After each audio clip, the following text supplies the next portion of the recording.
Nag-unboxing ako. Hindi pala naka-record. Ay, nako naman. Hi. This is some bastards.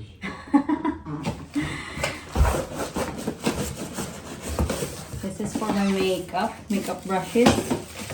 So it's not the bath. This one. There we go. Meron na tayong lalagyanan sa aking makeup brushes kasi ang lalagyanan kasi ng makeup brushes ko at this moment is, alam mo yung empty carton ng cotton buds ng Johnson. Doon ko nilalagay yung yung makeup ko. So at least ito meron ng proper na lalagayan at meron na din siyang takip.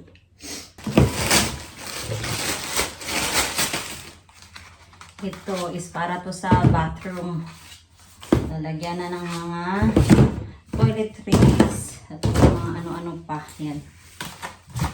Ganda na. Ito ata yung bath ni Lily. Kasi yung kaibigan ko, pinahiram din niya yung bath ng anak niya. Si Lily. Magkakasya pa naman siya sa bath na yun. Pero gano'n na siya ba? Maliit na sa kanya. Kaya I have to buy another bath. Let's see. Oh, meron din siyang thermometer. Yan. Yan. On here.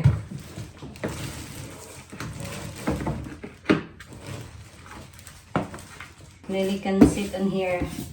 Ah, okay. So ito pala, that's why meron siyang screw dito. And ito nakasama. Ang ganito.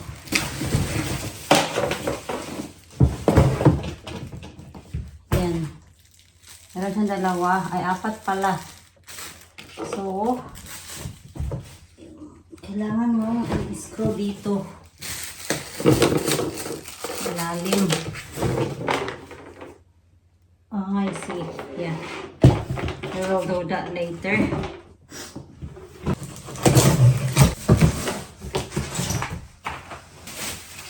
Bumili ako ng dalawang box container. Kasi yung isa nito, gusto ko siyang gawin na Lily's first items, like yung first outfit niya sa hospital, first outfit going home, yung mga first niya, dito ko ikikip para paglaki niya, makita niya na, okay, ito pala yung pinasuot ni mommy and all this and all that. Kaya, yeah. Aray, bakit hindi na-stuck yung container?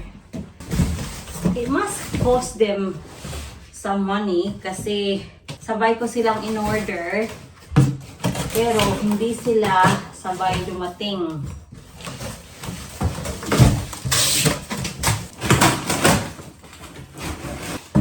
Itong bin na to, ilalagay ko siya sa sa walk-in closet namin. Maganda kasi hindi siya kalakihan.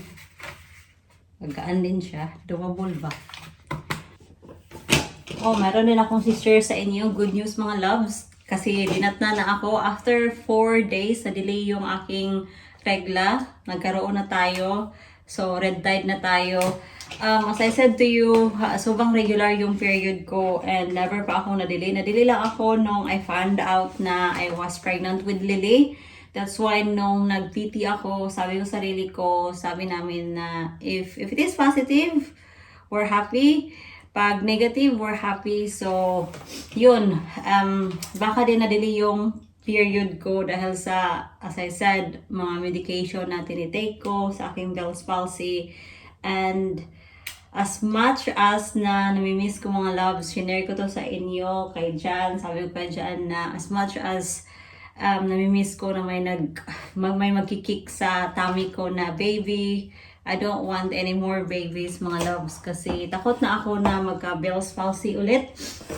Kasi meron ako improvement sa aking left side, so I don't want to have another one at baka I will have it sa right side ko. Ay nako, I don't think I can take it anymore. And it will be hard pag meron ka ng, if this your second baby, kasi when you go to the hospital, give birth, come home, you're not just looking after that baby. You have a toddler as well to look after, a baby to look after as well. So you have 2 babies to look after. So I don't think I can do that. So it is sensible na isang baby lang, you know, it's up to you naman. I'm not imposing my belief or paniniwala ko na I think 1 baby is enough for me. And you know, iba-iba tayo. Kung gusto nyo ng maraming babies, go ahead. Dito din kasi sa UK, majority of the time, ikaw talaga lahat. Hindi tulad sa Pilipinas, marami kang pamilya na tutulong sa iyo na magbantay sa bata, or pwede kang kumuha ng nanny and all that. Dito kasi, yeah, you can get a nanny, but it's so expensive, so I don't think we can afford that. Hindi kami milyonaryo dito, kaya yeah, happy na ako na nandito na si Lily and we are satisfied with 1. Ang laki-laki ng aking dito, pimple. Can you see that? There's a pus. Gusto ko siyang pisain, pero ayaw ko siyang pisain kasi baka ma-infected siya ba.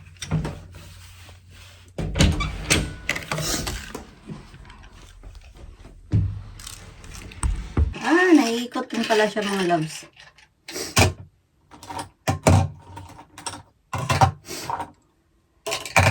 Ito lang naman yung gamit na gamit ko. Kailangan ko na tong palitan kasi yung bristles niya natatanggal na. Ito yung mga gamit ni Lily na hindi lang niya ginagamit. So, maliliit na to sa kanya. So, ipapasa natin to. By the way, Lily is downstairs kasama ng daddy niya.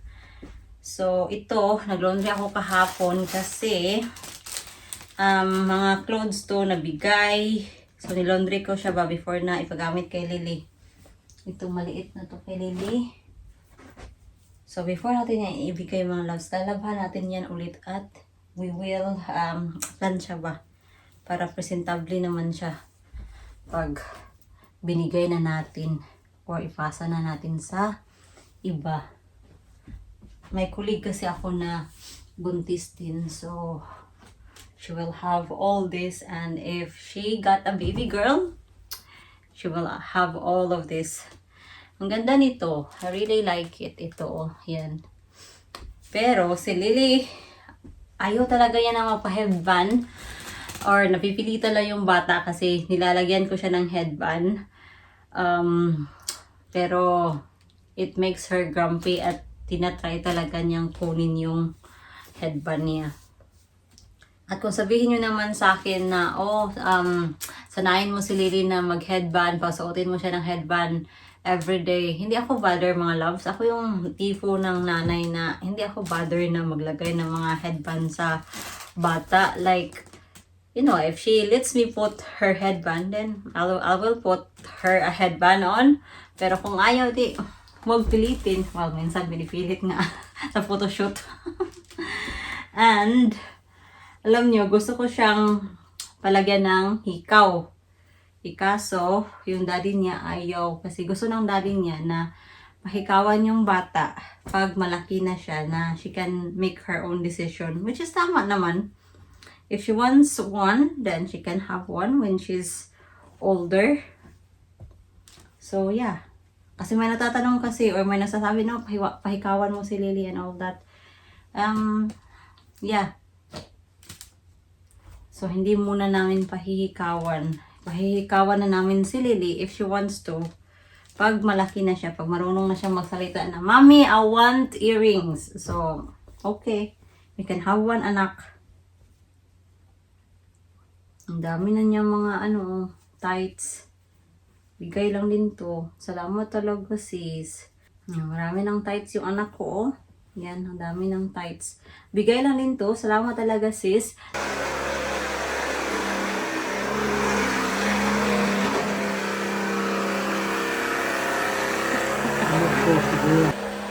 Maglilinis muna tayo ng bahay while si Lily natutulog. So si John yung maglilinis sa baba, mag-vacuum. Tapos ako naman dito sa taas. So we need a team effort kasi para malinis yung bahay. Lily really likes this. Ito. She really likes this, mga loves. So pagising niya, gamit tayo natin ulit.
Look, Lily, what can you see?